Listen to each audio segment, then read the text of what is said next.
Good morning, dear students. Today we are going to start chapter 5, coal and petroleum of your science, right?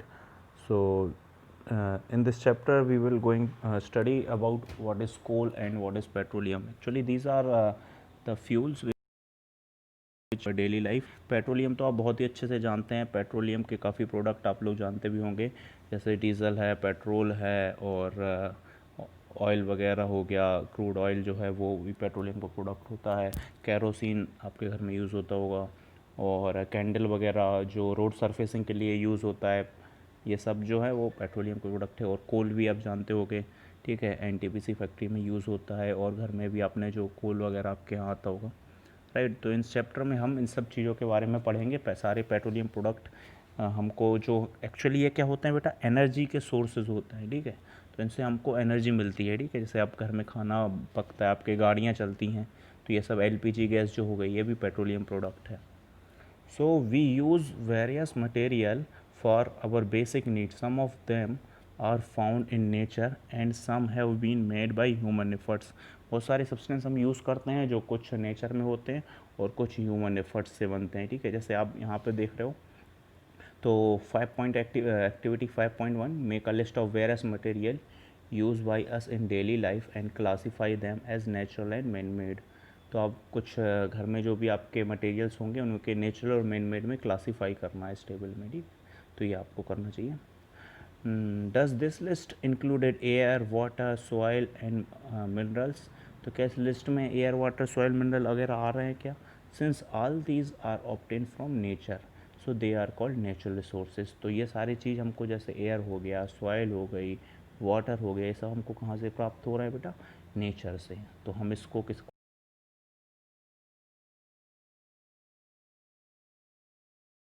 प्राप्त में caused by human activity. You have already studied about class 7 was a limitless resources. In the light all of ability of various sources in nature, naturally resources can be broadly classified into two kind. तो natural resources जो होते हैं वो दो तरीके से classify हैं. First is inexhaustible natural resources और second is exhaustible natural resources, right. तो दीज रिसोर्सेज आर इनएग्जॉस्टेबल को देखते हैं. तो these resources are present in unlimited quantity in nature and are not likely to be exhausted by human activities. ऐसे resources जो कैसे हो, अनलिमिटेड अमाउंट में नेचर में अवेलेबल हों, ठीक है. मतलब जिसको आप ख़त्म ही नहीं कर सकते अनलिमिटेड अमाउंट में. जैसे कि सनलाइट को आप कितना ही आप सनलाइट ले लो, कभी ख़त्म नहीं होगा, अनलिमिटेड है. एयर आप कितने भी एयर कलेक्ट कर लो, ये कभी ख़त्म नहीं होगी, तो अनलिमिटेड अमाउंट में है. तो ये रिसोर्सेज कैसे कहलाते हैं? इनएग्जॉस्टेबल नेचुरल रिसोर्सेज, कभी ख़त्म नहीं होंगे. और on the other hand you will have exhaustible natural resources, जो कि लिमिटेड अमाउंट में ख़त्म हो सकते हैं. The amount of these resources in nature is limited. इनका नेचर में कैसा है? लिमिटेड अमाउंट में है. They can be exhausted by human activities. Example of these resources are forest, wild life, minerals, coal, petroleum, natural gas. ये सब क्या है? इनके एग्जाम्पल हैं, ठीक है. वाइल्ड लाइफ वगैरह, मिनरल्स हो गए आपके, कोल हो गया, पेट्रोलियम हो गया, नेचुरल गैस, ये सब एग्जॉस्टेबल ख़त्म हो सकते हैं, ठीक है. तो आप एक ग्रुप बना सकते हो, fill them with a popcorn, peanut, roasted, gram, toffee. तो ये एक्टिविटी 5.2 आपको करना है, ठीक है. चलिए आगे चलते हैं.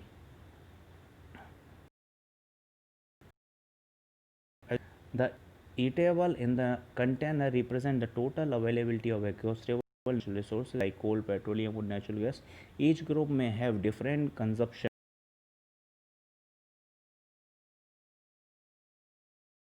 It may not be earlier generation. In some of groups were concerned about the coming generation and left something for them. तो ये एक्टिविटी में से आपको करना है. In this chapter, we have learned about some exhaustible natural resources like coal, petroleum, natural gas. These are found dead, uh, from the dead remains of living organism, fossils. These are known as fossil fuels. तो इस chapter में हम study करेंगे actually किसकी? कोल, petroleum, natural gases की. और ये सब जो है हमको कहाँ से मिलता है? Dead remains of living organism. Living organism जो उनके जाते हैं और वो बाद फॉसिल बन जाते हैं, तो हमको इस फॉसिल्स जो रहती हैं उनका जो फ्यूल मिल रहा है उसको हम बोलते हैं फॉसिल फ्यूल, ठीक है।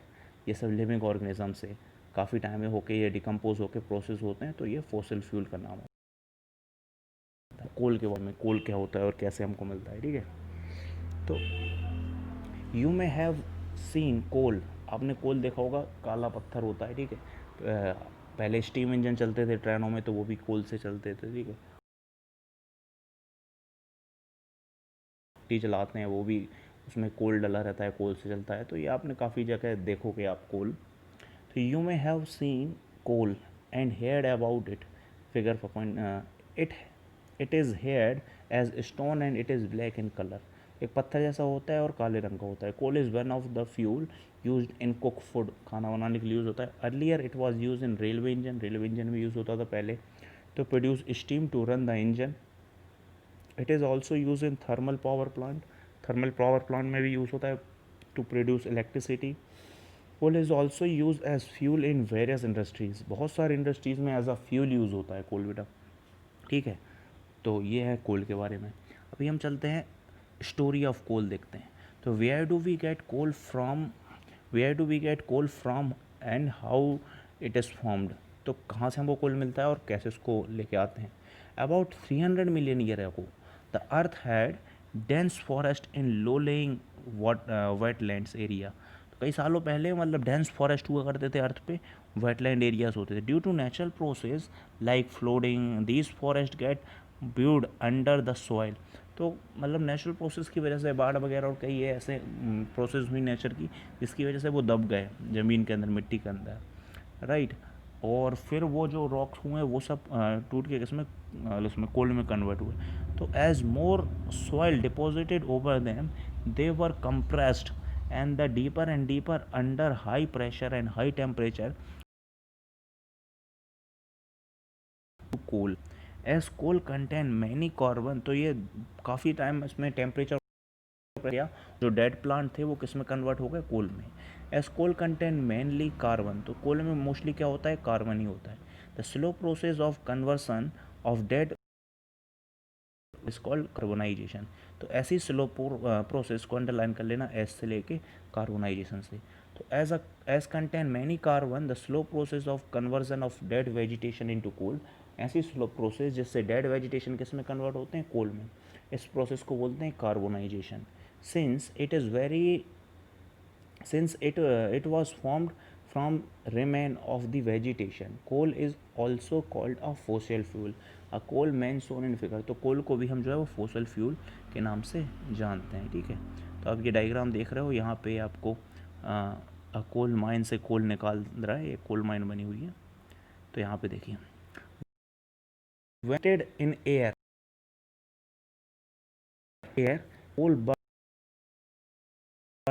जब भी आप एयर में इसको जलाओगे तो ये क्या प्रोड्यूस करेगा, कार्बन डाइऑक्साइड प्रोड्यूस करेगा coal. Coal is a processed in industry to get some useful produce such as coke, कोल तार एंड कोल गैस। इंडस्ट्री में कोल की मदद से हम कोक बनाते हैं, कोल तार बनाते हैं एंड कोक गैस बनाते हैं। तो इन प्रोडक्ट को हम एक एक करके पढ़ेंगे। कोक क्या होता है, it is a tough porous and black substance, it is most pure form of carbon. Coke जो है ब्लैक कलर का टफ और पोरस सब्सटेंस होता है and most pure form of carbon, carbon का सबसे प्योर फॉर्म है। Coke is use in the manufacturing of steel, steel की मैन्युफैक्चरिंग में कोक का यूज़ होता है। And it is extraction of many metals, बहुत सारे मेटल के एक्सट्रैक्शन में यूज़ मतलब होता है ये, क्या कहते हैं आपका, कोल। इसके बाद आता है कोल तार, it is a black thick liquid होता है, ये ब्लैक कलर का होता है, ये आप डायग्राम में देख रहे हो कोल तार। एंड अनप्लेजेंट स्मेल होती है इसकी, अच्छी नहीं होती है। It is a mixture of, किस किस का मिक्सचर होता है ये, मिक्सचर ऑफ अबाउट 200 सब्सटेंस, करीब 200 सब्सटेंस का मिक्सचर होता है। प्रोडक्ट्स ऑब्टेन फ्रॉम कोल तार and used as a starting material for manufacturing various substance. तो ये स्टार्टिंग मटेरियल और मैन्युफैक्चरिंग, अलग अलग सब्सटेंस की मैन्युफैक्चरिंग में इसका यूज़ होता है, ठीक है। Like in every day life industry, like synthetic dyes, synthetic dye बनाना है उसमें यूज़ होता है, ड्रग्स में, एक्सप्लोसिव में, परफ्यूम्स में, प्लास्टिक में, पेंट में, फोटोग्राफिक मटेरियल में, रूफिंग मटेरियल में एक्सेट्रा। तो बहुत सारे मटेरियल में कोल तार का इसका यूज़ होता है। है। यूज टू रिपेल मोर, और ये बहुत सारे जो है ये भी कोल तार से ही बनते हैं, ठीक है। अब इसके बाद आता है this days bitumen and petroleum product is use to place a coal tar for bitumen, और जो पेट्रोलियम सरफेसिंग वगैरह रोड की कोल तार भी यूज होती है मेटलिंग रोड्स, रोड के ऊपर। फिर आता है कोल gas. Coal gas is obtain during the process, coal gas is obtain during the process of coal to get Coke, ठीक है। जो कोल होता है उससे कोक बनता है, उसमें यूज़ होता है कोल गैस। इट इज़ यूज, यहाँ पे लिखा है कोल gas was use in street lighting in the first time in London. सबसे पहले कोल गैस यूज़ करी थी स्ट्रीट लाइटिंग में। स्ट्रीट जो लाइट होते हैं ना उसमें लंदन में 1810 में, 1810 ईस्वी में जो लंदन में सबसे पहले स्ट्रीट लाइट में कोल गैस का यूज़ किया था, तो वो लाइट लैंप चलते थे। एंड इन न्यूयॉर्क में भी हुआ था 1820 में। Now a day it is used as a source of heat rather than light. अब मोस्टली इनका हीट के लिए होता है, लाइट के लिए नहीं। टाइम पुरानी बात है ये, ठीक। तो अराउंड 210 ईयर्स हो चुके हैं इसको। और so as a fuel in many industry situated near, तो एक प्रोसेसिंग प्लांट में जो आपका कोल गैस होती है वो एज अ फ्यूल यूज़ होता है, ठीक है। फिर इसके बाद जो है हम चलते हैं किसमें, पेट्रोलियम में, ठीक है। तो इधर तक आप अपना बुक से एक बार और रीडिंग करेंगे, फिर पेट्रोलियम से हम जो है नेक्स्ट क्लास में पढ़ेंगे, ठीक है। चलिए बाय बाय। लाइक करें वीडियो को और सब्सक्राइब करें चैनल को, ठीक है।